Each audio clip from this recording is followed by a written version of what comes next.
पिपिली गुड़िया पोखरी निकटस्थ दिशा फाउंडेशन निशा निवारण केन्द्र में युवकों को हत्या घटना अटक रही 7 जन को गिरफ्त कर कोर्ट चालाण कर पिपिली पुलिस।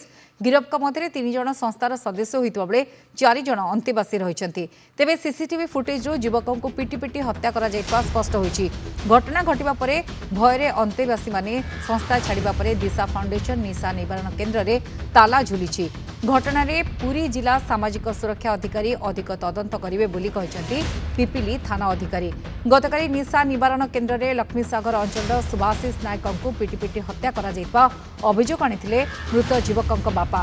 पिपिली थाना रे लिखित अभियोग करने पर पिपिली पुलिस और साइंटिफिक टीम घटनास्थल में पहुंची तदंत करथिले।